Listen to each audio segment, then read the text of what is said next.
Drage poslušalke, cenjeni poslušalci, v studiu pa gostimo tudi poslanko v Evropskem parlamentu, doktorico Romano Jordan. Lep pozdrav. Dober dan. Prav je, da vas podrobneje predstaviva našim poslušalcem sploh vaše delo. Kot poslanka v Evropskem parlamentu upravljate to delo že drugi mandat, tam ste že 9 let. Nam lahko poveste, kako se počutite v Evropskem parlamentu, kakšno je delo je to in kako je zaznamovalo tudi vaše dosedanje leta, skoraj desetletje? V Evropskem parlamentu sem doživela res lepa leta in veliko je bilo takih, več je bilo pozitivnih presenečenj kot pa negativnih. Predvsem je to eno zelo spodbudno okolje, v katerem se poslanke in poslanci med sabo spoštujemo in kjer dejansko šteje delo, znanje, izkušnje. Poseben doprinos, bi pa rekla, k mojim izkušnjam je pa iskanje kompromisov. Kako se dobimo poslanci iz različnega političnega spektra in poskušamo najti tisto skupno, kar nas povezuje. In še nekaj se mi zdi zelo pozitivnega. To, kako vidiš, da Slovenci nekaj znamo, nekaj veljamo, da nam tako okolje lahko vlije nekaj samozavest, ki bi jo sicer tu v Sloveniji, še zlasti v teh težkih časih, kar težko dobili. Se mi zdi, da na tak način bi bilo zelo dobro, če bi več razmišljali v naši družbi, da se spodbujamo, da si priznamo, da nekaj znamo.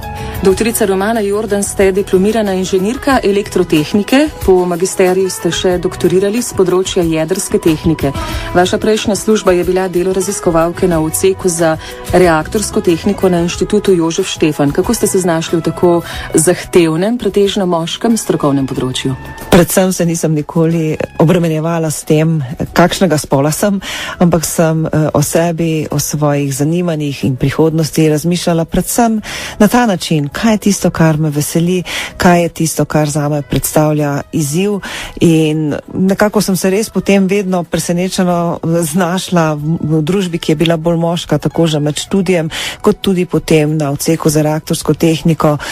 Sedaj v Evropskem parlamentu pa nas je 35% žensk, se pravi, še vedno smo v manjšini. Moram pa povedati, da že takrat, čeprav sem živela še v Jugoslaviji, nisem razmišljala samo in zgolj o tem, kaj me zanima, ampak v svoji prihodnosti bolj kompleksno, se pravi tudi v tem, kaj bodo tiste stvari, ki jih se v družbi potrebujejo, ali bom dobila službo ali ne. To se mi zdi pomembno povedati mladim ljudem tudi sedaj. Pomembno je, kaj jih veseli, pomembno je, kaj jih zanima.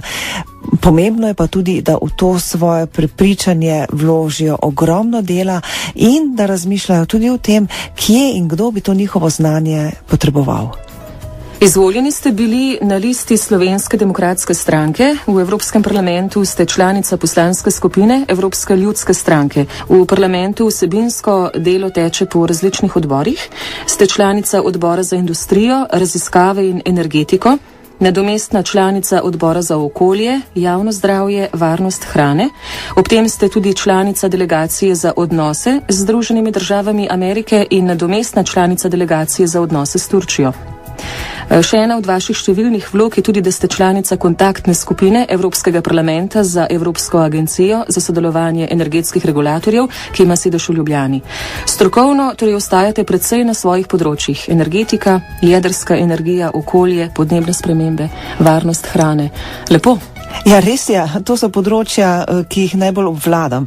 Je pa današnji svet tako kompleksen, da pravzaprav z nekim študijem niti ne zabetoniraš natančno, kaj boš delal. Recimo, kot študent elektrotehnike, nekdo, ki konča elektrotehniko, lahko pripravlja neke izobraževalne oddaje na televiziji, radiju, lahko izdaja časopis, tehnično vsebino, lahko dela v politiki, tako kot jaz na teh bolj tehničnih področjih, lahko pa dizajnira električni sistem, lahko dela v elektrarni. Skratka, to je zelo velik spekter različnih poklicev, ki jih potem lahko opravljaš. Bi pa dejala še tole. Na začetku, ko sem bila izvoljena leta 2004, me je marsikdo vprašal, kako pa boš ti kot inženirka, kot doktorica jedrske tehnike sploh delovala v svetu politike, saj nimaš nobene politične izobrazbe. Ampak veste, razmišljati o tem, da je lahko profesionalni politik samo nekdo, ki ima izobrazbo politik, politologa je narobe, kajti politika odloča v celotnem spektru naših dejavnosti. Kako pa bo nekdo, ki recimo ni ničesar slišal o delovanju električnih sistemov, lahko odločal o deležu obnovljivih virov energije v sistemu, če pa ne ve, da ni dovolj, da samo gradimo elektrarne na veter, na vodo, na sonce, ampak da to vpliva tudi na stabilnost sistema, da se karakteristike sistema spremenijo. Kako bo nekdo, ki ni nikoli nič slišal o jedrski varnosti, o tem, da absolutne varnosti ni, o tem, kaj pomeni številka 10 na -5, 10 na -6, ko se ocenjuje jedrska varnost, kako lahko tak človek sprejema direktivo o jedrski varnosti? Če nisi strokovno podkovan, si tudi lažje vodljiv. Tako je, in politične odločitve so tako široke, tako širok spektr je, da se potrebuje resnično profile različnih smeri in mislim, da je to velika dodana vrednost in da bi tudi ljudje, želim si, gledali na tak način, ko ocenjujejo politike pri svojem delu.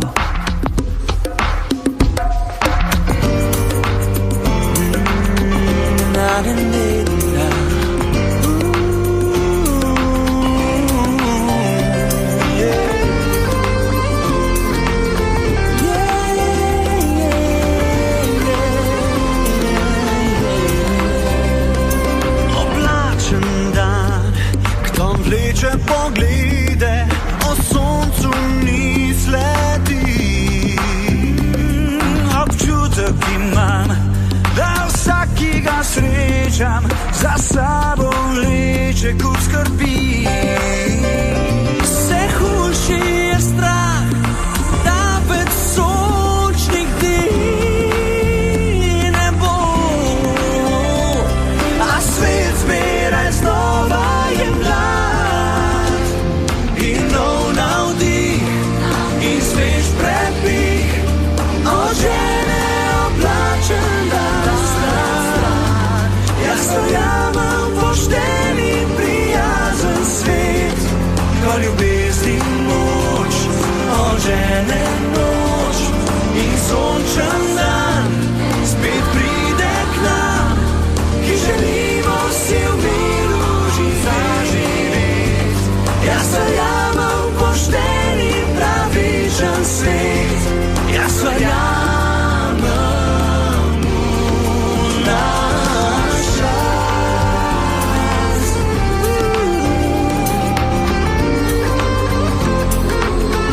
Jaz verjamem pravi čas,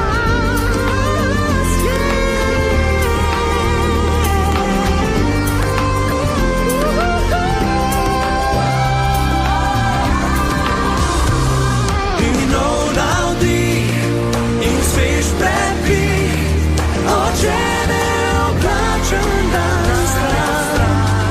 Jaz verjamem v pošten in prijazen svet, ko ljubezni moč od žene noč in sončen dan spet pride k nam, ki želimo si v miru zaživeti. Jaz verjamem pošten in pravičen svet, jaz verjamem v naš čas. Prišel je pravi čas, vse ljudi na ljubezen moč žene noč, ker zdaj je pravi čas.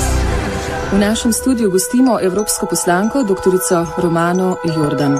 Zelo aktivni ste bili že pred vašim službovanjem v Evropskem parlamentu, v upravnem odboru sklada za financiranje razgradnje nuklearne elektrarne Krško, potem ste bili predsednica Društva jedrskih strokovnjakov Slovenije, da ne pozabim, bili ste aktivni tudi v občini Domžale. No, imate več odgovornosti tudi v stranki SDS, še vedno pa ste članica medresorske delovne skupine za Emuni univerzo, podpredsednica Evropskega energetskega foruma, častna članica odbora UNESCO L'Oreal nacionalnega programa za ženske v znanosti. Na ob vseh teh funkcijah, pa še številnih drugih, ste tudi mama dvema odraščajočima sinovoma. Kako kot zaposlena ženska, kot strokovnjakinja in kot mati usklajujete vse te svoje obveznosti in potovanja v Slovenijo in v tujino? Tedensko iz Slovenije potujete v Bruselj ali Strasbourg, ob koncu tedna nazaj v Slovenijo. Kako izgleda vaš delovnik ali pa delovni teden, da zastaviva širše? Zelo zanimivo se mi zdi, da me to kar večkrat vprašajo. Nisem pa še slišala, da bi tako vprašanje ali podobno zastavili kakemu moškemu kolegu.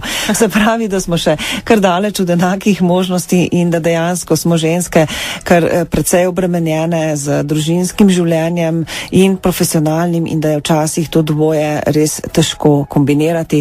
In jaz lahko kar priznam, težko je. Težko je, včasih pravzaprav ne vem, česa bi se lotila, ker moram delati za službo, vem, da seveda sinova terjata svoj čas, seveda je pa izredno pomembno, da imam tudi podporo svojih bližnjih, da razumejo, da imam tudi odgovorno službo in da to spoštujejo. To se mi zdi, da je tisto, kar je res neprecenljivo. Sicer pa sem v Evropskem parlamentu, kjer nas je 754 poslancev iz 27 držav članic, kmalu verjetno iz 28, in tam je konkurenca velika in človek se mora izkazati in dejansko te nihče ne vpraša, ali si mati, ali imaš težave, ali kako usklajuješ družinsko življenje.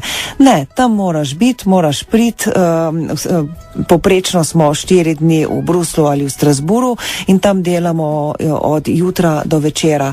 No, potem, ko se vrnemo pa v Slovenijo, jaz sama se vračam prav vsak teden, pa to ni čas, da bi počivali, kajti tudi v Sloveniji je potrebno imeti sestanke, potrebno se je srečati s predstavniki industrije, nevladnih organizacij, raziskovalcev, potrebno je imeti okrogle mize, da do ljudi prenesemo informacije, kaj se dogaja, potrebno se je pojaviti na oddajah in jaz sem zelo hvaležna Radio Ognjišče, da me danes gosti, kajti delo je zelo malo vredno, če ljudje zanj ne izvejo.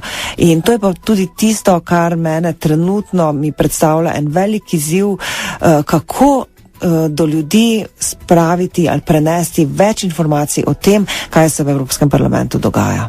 Na vse to verjetno zaznajo to vašo željo prenesti svoje delo med ljudi, res delati in z vso odgovornostjo, ker ste prijeli kot prva nagrado za Evropsko poslanko leta 2007. To je res velika potrditev vašega dela. To mi je bila res velika potrditev, hkrati je pa to en lep dokaz, da smo poslanci Slovenije, čeprav nas je recimo relativno manj kot poslancev drugih večjih držav, da smo enakovredni svojim kolegom in kolegicam. Od nas je odvisno, kako dejavni smo. In to, jaz pravim, je tudi dokaz Sloveniji, da smo enakopravni v tej evropski družini narodov in da se moramo sami potruditi, da si pač izborimo tisto svojo verodostojnost, ki si jo želimo. Koliko se sliši glas iz Bruslja, tudi v naši domovini? Premalo. Premalo. Ljudje sicer slišijo največkrat kakšno stvar o aferah ali pa kadar se sestanejo voditelji držav članic, recimo naš premijer Janša, pa Merklova, Hollande in tako naprej. O teh sestankih se pri nas v medijih poroča, o tem, kakšno vlogo sploh ima parlament, zakaj se zavzema, zakaj se zavzemamo slovenske poslanke in poslanci, pa ni, pa te informacije pa ni. Jaz si sama zelo želim, da bi bilo tega več. Tudi ko se srečujem z ljudmi, vidim, da si želijo, da bi izvedeli, zakaj se zavzemamo. Konec koncev mi predstavljamo ljudi in ljudje morajo vedeti, zakaj se zavzemamo, in zakonodaja, ki jo sprejemamo na evropskem nivoju, se potem prenese na nacionalno zakonodajo in je izredno pomembna, vpliva na življenje ljudi.